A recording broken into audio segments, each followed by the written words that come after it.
ஆண்டவராகிய இயேசுவின் நாமத்தில் அன்பின் வாழ்த்துக்கள். வெளிப்படுத்தின விசேஷத்தில் தேவன் யோவான் அப்போஸ்தலனுக்கு வெளிப்படுத்தின 7 சபைகளில் இன்றைக்கு 4வது சபையை பார்க்கிறோம். We are looking into the 4th church among the 7 churches that God revealed to Apostle John while he was at Patmos Island. இந்த 4ஆம் சபையின் பேர் தியத்திரா சபை. அது இருந்த இடத்தின் பேர் தியத்திரா. எங்கே இருக்கிறது? வெளிப்படுத்தல் 2ஆம் அதிகாரம் 18ஆம் வசனம் முதல் 29ஆம் வசனம் வரைக்கும் இந்த சபையை குறித்து நாம் பார்க்கிறோம். Revelation chapter 2 verse 18 through 29 it says about the church in Thyatira.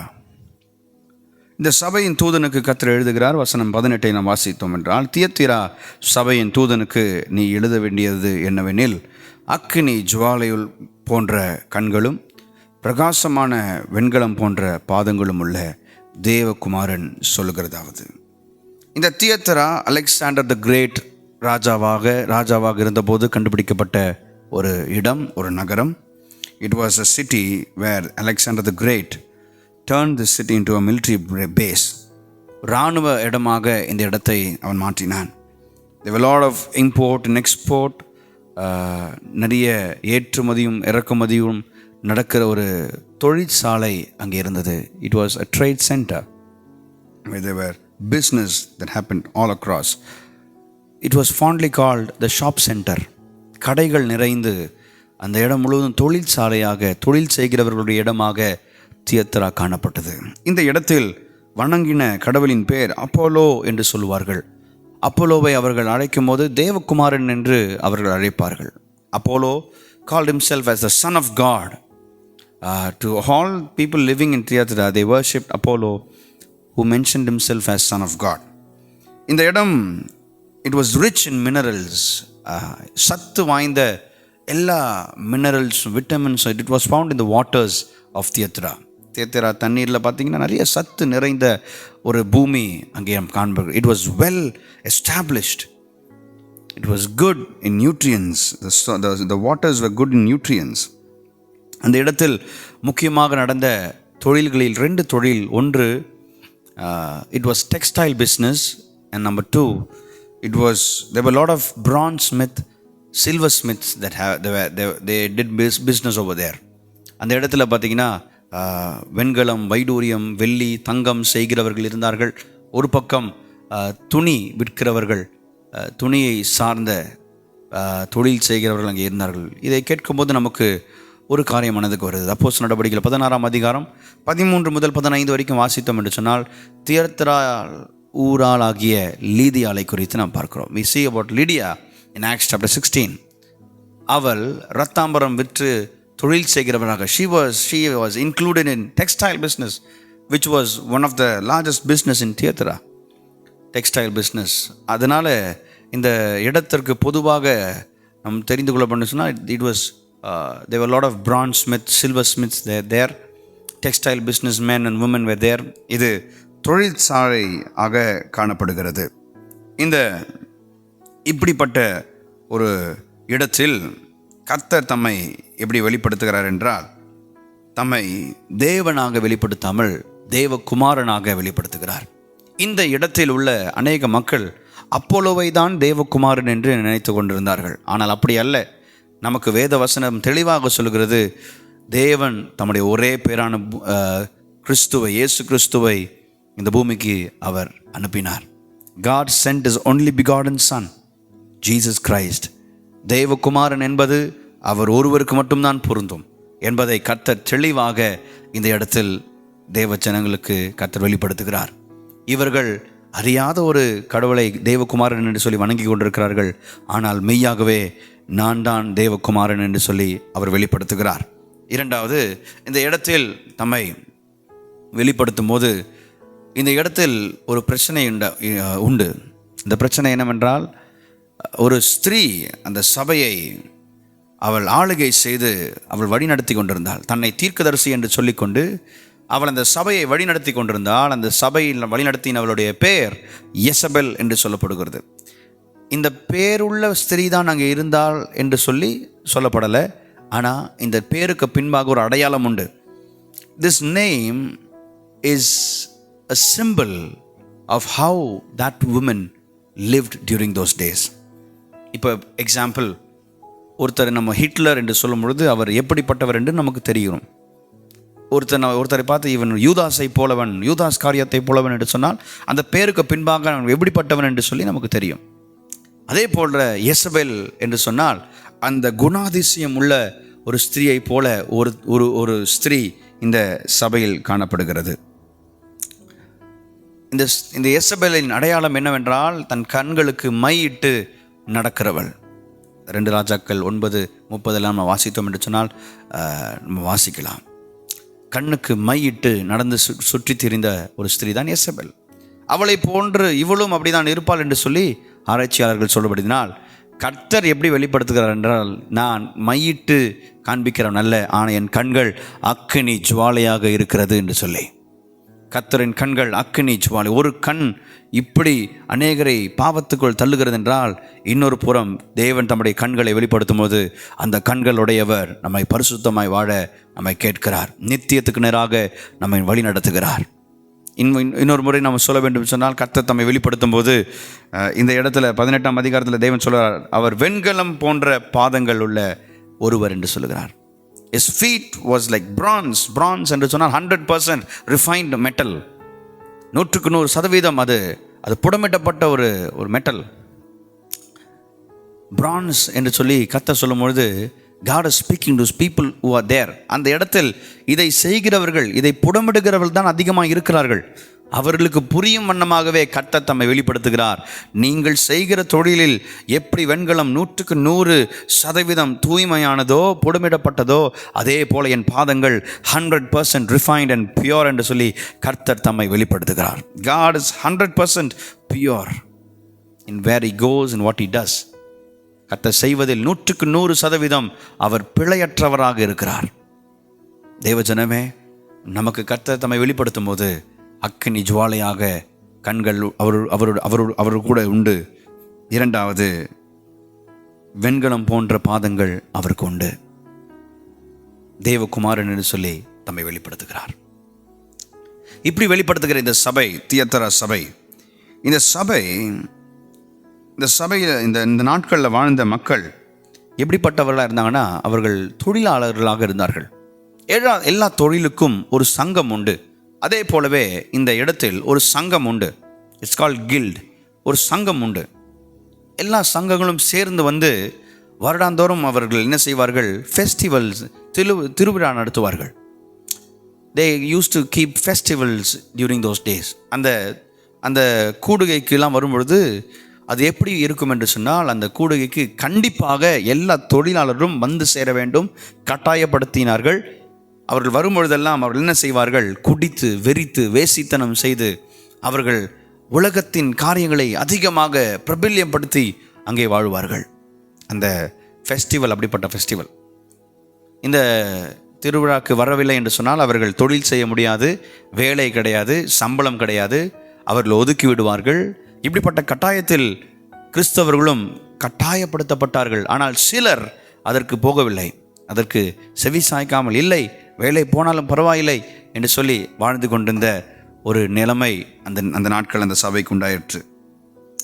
சங்கத்தை தன்னுடைய இருதயமாக கொண்டு இயங்கி கொண்டிருந்த இந்த நகரம் பெரிய பெரிய திருவிழாவை அப்போலோ கடவுளுக்கு அவர்கள் செலுத்தினார்கள். அவர்கள் இப்படிப்பட்ட ஐக்கியத்தில் வரும்பொழுதெல்லாம் அவர்கள் செய்கிற அநியாயங்களும் அக்கிரமங்களை நாம் பார்க்கிறோம். இப்படி வாழ்ந்து கொண்டிருக்கிற இந்த நாட்களில் கிறிஸ்தவர்களுக்கு ஒரு சூழ்நிலை, யாரை அவர்கள் தெரிந்தெடுப்பார்கள்? இப்படிப்பட்ட ராயனை, அப்போலோவை சேவிக்கிற திருவிழாவுக்கு போனால் வேலை உண்டு, அப்படி இல்லை நான் போக மாட்டேன், இயேசுவுக்காக நான் வாழ ஆயத்தமாக இருக்கிறேன்னு சொன்னால் வேலை இல்லை, சம்பாத்தியம் இல்லை, சாப்பாடு இல்லை, அடுத்த நாள் என்ன செய்வது என்று தெரியவில்லை, தொழில் செய்ய முடியாது, ஒதுக்கி விடுவார்கள். What will they choose? ஒருவேளை இந்த வீடியோவை பார்த்து கொண்டிருக்கிற நாம் அந்த நிலைமையில் இருந்தால் நம்ம என்ன செய்வோம்? What will you do? இயேசுவா வேலையா? அநேக நேரத்தில் நிறைய கிறிஸ்தவர்கள் வேலையை தான் தெரிந்தெடுப்பார்கள். Because they want to live in this world. That's the saddest reality of Christianity today. ஆனால் இவர்கள் என்ன செய்கிறார்கள், என்ன நடந்தது என்று சொல்லிதான், இப்படிப்பட்ட இக்கட்டில் இருக்கும் பொழுதுதான் இந்த சபையில் ஒருவள் எழும்பி, ஏசபெல் என்னும் ஒருவள் எழும்பி, எதற்காக இயேசு இயேசு என்று ஓடுகிறீர்கள்? வேலை செய்தால்தான் சாப்பிட முடியும், வேலை செய்தால்தான் குடும்பத்தை நடத்த முடியும் என்று சொல்லி அநேகரை திசை திருப்புகிற ஒரு அநியாயத்தை சபைக்குள் செய்து கொண்டிருந்தாள். அவள் அநேக கிறிஸ்தவர்களை வழி விலகச் செய்து, விசுவாசத்தை விட்டு விலகச் செய்து, திருவிழாக்கு அவர்கள் அனுப்பி கட்டாயம் வர வேண்டும், இப்படிப்பட்ட கொண்டாட்டங்களில் கண்டிப்பாக நீங்கள் கலந்து கொள்ள வேண்டும் என்று சொல்லி திசை திருப்புகிற மனிதர்கள் சபைகளில் இன்றும் உண்டு. நாம் ஒரு நாளும் யாரையும் விசுவாசத்தை விட்டு வழி விலகச் செய்யக்கூடாது. அந்த அதிகாரத்தை கர்த்தர் நமக்கு தரவில்லை. சபைகளில் நாம் ஆராதிக்கும் பொழுது யாருக்கும் இடரல் உண்டு பண்ணக்கூடாது. ஆனால் இவளோ தன்னை தீர்க்கதரிசி என்று சொல்லிக்கொண்டு அநேகரை என்ன செய்கிறாள்? தள்ளுகிறாள். இப்படிப்பட்ட வேசித்தனத்தை செய்ய, விபச்சாரத்தை செய்ய, குடித்து வெறித்து ஆடி ஐக்கியமாய் இருக்க அநேகரை அவர்கள் திசை திருப்பி விட்டார்கள். இந்த ஏசபேல் இதை பேசிக்கொண்டிருக்கும் போது அநேகரை குறித்து யோசனை உண்டு. ஆனால் கர்த்தர் இந்த இடத்துல இந்த சபையை பார்த்து சொல்றார், என்ன சொல்கிறார் என்றால், you gave room for this Jezebel. நீ என்ன செய்து விட்டாய்? இப்படி தன்னை தீர்க்கதரிசி என்று சொல்லி எழும்பினாலே அவளுக்கு நீ இடம் கொடுத்து விட்டாய். வசனம் 20 அதை தான் சொல்லுகிறது. நீ அவளுக்கு இடம் கொடுக்கிறாய். You gave room. You are tolerating this women called Jezebel. அநேக நேரத்தில் நம்ம சில காரியங்களில் விழுந்து விடுகிறோம். Why? Because we give room for certain people into our lives. நம்முடைய சிந்தைக்குள்ள, நம்முடைய வீட்டிற்குள்ள, நம்முடைய தீர்மானங்களுக்குள்ள, நம்முடைய எதிர்காலத்துக்குள்ள சில மனிதர்களை நாம் விட்டு விடுகிறோம், இடம் கொடுத்து விடுகிறோம். அவர்கள் என்ன செய்கிறார்கள் என்றால், கர்த்தர் நமக்கு வைத்திருக்கிற நோக்கத்தை இழக்கச் செய்கிறார்கள். கர்த்தர் நமக்கு ஒரு பாதையை வைத்திருக்கிறார், அந்த பாதையை விட்டு நம்மளை திசை திருப்பி விடுகிறார்கள். ஜாக்கிரதையாக இருக்க வேண்டும் தேவஜனமே, ஜாக்கிரதையாக இருக்கும். பி வாட்ச்ஃபுல் என்று கர்த்தர் சொல்கிறார். இதன் ஆச்சரியமான காரியம் என்ன? கர்த்தர் இந்த எசபேலுக்கும் ஒரு வாய்ப்பை தருகிறார்.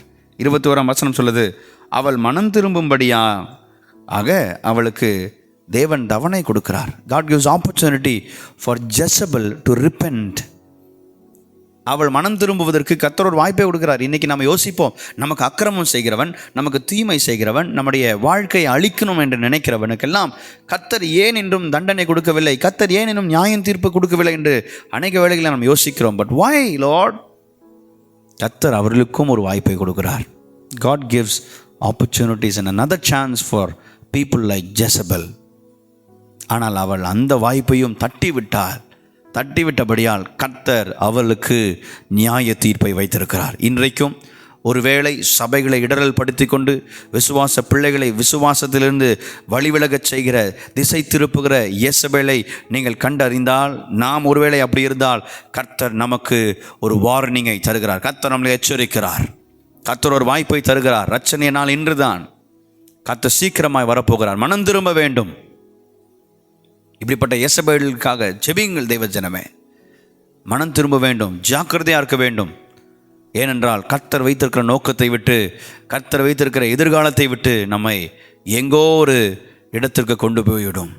Be very careful about who we give room for. யாருக்கு நாம் வாழ்க்கையில் இடம் கொடுக்கிறோம், யாருக்கு நாம் வீட்டில் இடம் கொடுக்கிறோம், யாரை நாம் நம்முடைய உள்ளத்தில் சிந்தைகளை இடம் கொடுக்கிறோம். தேவையில்லாத சிந்தை, தேவையில்லாத மனிதர்கள் நமக்கு வேண்டாம். Remove all the toxic people from your life. Jezebel will distract you and mislead you. இந்த 25ஆம் வசனத்திலிருந்து 28ஆம் வசனம் வரைக்கும் இந்த சபைகளுக்கு மீதியாக, அதாவது இப்படிப்பட்ட கொண்டாட்டங்களுக்கு போகாமல், இயேசுதான் எங்கள் வாழ்க்கை, நாங்கள் இயேசுவை தேர்ந்தெடுக்கிறோம் என்று சொல்லி இயேசுவை பற்றி கொண்டு வாழ்ந்து கொண்டிருக்கிற மக்களுக்கு தேவன் ஒரு உறுதியை தருகிறார். 25 முதல் 28 வரைக்கும் தேவன் பார்த்தீங்கன்னா, நீங்கள் என் நாமத்தை நான் வரும் வரை நீங்கள் பற்றி கொண்டபடியால் நீங்கள் எப்படி இருப்பீர்கள்? you will have power over nation. தேசங்களுக்கு மேல் நீங்கள் இரும்பு கோலால் ஆளுகை செய்வீர்கள் என்று கர்த்தர் சொல்கிறார். இரும்பு கோலால் ஆளுகை செய்கிறார். God gives iron scepters and you will rule the nation. அங்கே இருக்கிறவர்கள் பலவீனமானவர்கள், அங்கே இருக்கிறவர்கள் வலிமை உள்ளவர்கள் அல்ல. அவர்கள் they were weak people, they are weak people. But God says, நீங்கள் நாமத்தை பற்றி கொண்டபடியால், just because you held on to my name, I am giving you the power over nation. தேசங்களுக்கு மேல் ஆளுகை கர்த்தர் தருகிறார். ஒரு நாள் வரும், இப்பொழுது நாம் இகழப்படுகிறோம், இப்பொழுது நாம் ஒதுக்கப்படுகிறோம். ஆனால் கர்த்தர் வரும் பொழுது, கர்த்தருடைய வருகையில் எதிர்கொண்டு போகிற நாம் ஒருவேளை விசுவாசத்தை காத்துக்கொண்டு இயேசுதான் எனக்கு முக்கியம் என்று சொல்லி அவருக்காய் வாழுகிற நமக்கு தேவன் சொல்லுகிறார், ஒரு காலம் வரும், அப்பொழுது இப்பொழுது ஆளுகை செய்கிறவர்கள் அல்ல, அன்று நாம் ஆளுகை செய்வோம். We will be in power just because we are children of God. தேவஜனமே, the choice is yours.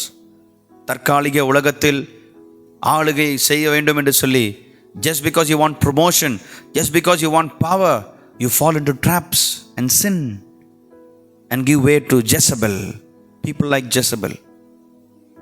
Be very careful. இயேசு சீக்கிரம் வருகிறார்.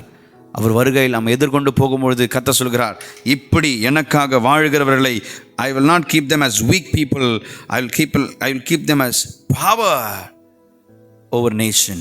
பவர்ஃபுல் பீப்புளாக தேவன் நம்மை மாற்றுகிறார்.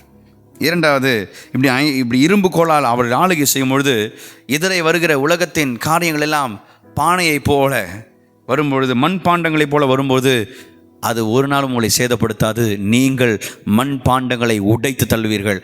இனி வருகிற போராட்டங்கள், இனி வருகிற பலவீனங்கள், இனி வருகிற எல்லா உபத்திரவங்களை நீங்கள் எப்படி செய்வீர்கள்? ஆளுகை செய்யும் போது உடைத்து அதையெல்லாம் தள்ளு போடுவீர்கள். You will throw away and break the pots filled with clay. எதிரே வருகிற உபத்திரவும் பாவத்தையும் நீங்கள் எப்படி செய்வீர்கள்? உடைத்து தள்ளி அதை தூக்கி எறிவீர்கள் என்று கர்த்தர் சொல்கிறார். That is the power God gives you. That is the power God gives to people who stay faithful and loyal to God. தேவஜனமே, நாம் அப்படியாக வாழ கர்த்தர் நமக்கு உதவி செய்வாராக. கர்த்தர் இந்த இடத்துல ஒரு விசேஷத்தை காண்பிக்கிறார். விடிவெளி நட்சத்திரத்தையும் அவனுக்கு கொடுப்பேன் என்று தேவன் சொல்கிறார். டியூரிங் தோஸ் டேஸ் அந்த பாபிலோனிய கலாச்சாரத்தை அவர்கள் பற்றி கொண்ட கையில் வீனஸ் என்ற நட்சத்திரத்தை தான் அவர்கள் விடிவெளி நட்சத்திரம் என்று சொல்லுவார்கள். இந்த வீனஸ் நட்சத்திரம் என்ன செய்யும் என்று சொன்னால், அது எல்லாவற்றுக்கும் அதுதான் ஊற்று காரணமாக இருக்க. It is the ultimate source என்று சொல்லுவார்கள். The source for healing, the source for blessings, the source for goodness. It is the only source என்று சொல்லி அவர் நம்பிக்கொண்டிருந்தார்கள். நமக்கு தெரியும், வெளிப்படுத்தல் 21 அதிகாரம் என்று நாம் பார்த்தோம் என்று சொன்னால், இயேசு கிறிஸ்து தான் நமக்கு விடிவெளி நட்சத்திரமாக இருக்கிறார். நமக்கு the ultimate source of living is Jesus Christ என்று கர்த்தர் சொல்கிறார். இந்த சபைக்கு கர்த்தர் சொல்கிறார், இயேசு கிறிஸ்துவை உங்களுக்கு தருகிறேன். அதாவது நீங்கள் அவருக்கு சேர்ந்தவர்கள், யூ பிலாங் டு காட் என்று கர்த்தர் சொல்கிறார். I am giving you the bright and morning star என்று கர்த்தர் சொல்கிறார். இயேசுவை இந்த சபைக்கு வாக்கு கொடுக்கிறார் ஆண்டவர். இன்றைக்கு நாம் நம்முடைய வாழ்க்கையில் what is our ultimate source? Who is our ultimate source? Is it money? Is it pleasure? Is it power? Is it fame and name? பேர், பதவியா, பணமா, பொருட்களா? எது நம்முடைய வாழ்க்கையை நடத்துகிறது? நம்முடைய வாழ்க்கையை நடத்துவது இயேசு கிறிஸ்துவாக இருக்க வேண்டும். Our only source is Jesus Christ. As Christian, as a God's child, I should pray to the Lord, ஆண்டவரே, நீங்கள் தான் எனக்கு எல்லாத்தையும் படைத்தீர், ஊற்றுக்காரனர், ஜீவனுக்கு ஊற்றுக்காரனர், வாழ்வாதாரத்துக்கு நீர் தான் எங்களுக்கு எல்லாம் என்று நாங்கள் எங்களை அர்ப்பணிக்கிறோம் என்று சொல்லி, கடைசி நாட்களில் இப்படிப்பட்ட எசபேல்கள் எழும்பும்பொழுது அவர்களுக்கு செவி சாய்க்காமல் இயேசுவுக்காக வேலை போனாலும் என்று பரவாயில்லை, எங்களுக்கு இயேசுதான் முக்கியம் என்று சொல்லி வைராக்கியமாய் வாழ்கிற கிறிஸ்தவர்களை God searches for radical Christians who live for Christ. ஆண்டவரே, எங்களுக்கு எல்லாவற்றையும் இழந்தாலும் உம்மை இழக்காதபடிக்கு எங்களை காத்துக்கொள்வீராக என்று சொல்லி நம்மை அர்ப்பணிக்க வேண்டும். கர்த்தர் நிச்சயமாய் செய்வார், நம்மை ஆளுகை செய்வார்.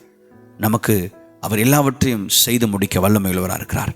இரும்பு கோலால் அதிகாரத்தை கர்த்தர் நமக்கு தருகிறார். இப்பொழுது நீங்கள் அசட்டை பண்ணப்படுகிறீர்கள், ஆனால் அதிகாரம் உண்டு என்று சொல்லி இந்த சபைக்கு இந்த நிருபத்தை கர்த்தர் கொடுக்கிறார். நமக்கும் ஒரு காலம் வரும், அந்த காலத்தில் நாமும் இயேசுவோடு கூட நின்று ஆளுகை செய்வோம். அந்த காலத்தில் அவருடைய வருகையில் எதிர்கொண்டு போக இன்றைக்கே அர்ப்பணத்தோடு கூட தேவ சமூகத்தில் ஒப்பு கொடுக்க வேண்டும். ஆண்டவரே, உலகமா இயேசுவா என்று சொன்னால் not a second I am wasting in thinking it. ஒரு செகண்ட், ஒரு நொடி கூட யோசிக்காமல் இயேசுதான் என்று சொல்லி தேர்ந்தெடுக்க எங்களுக்கு உதவி செய்வீராகப்பா. If this question is put forward to you, who would you choose? Jesus or your work? உங்களுக்கு இந்த கேள்வியை நான் கேட்டால் நீங்கள் யாரை தேர்ந்தெடுப்பீர்கள்? எதை தேர்ந்தெடுப்பீர்கள்? இயேசுவா அல்லது உலகமா? யோசித்து பார்த்து நம்மை அர்ப்பணிப்போம். கர்த்தர் நம்மோடு கூட இடைப்படுவாராக.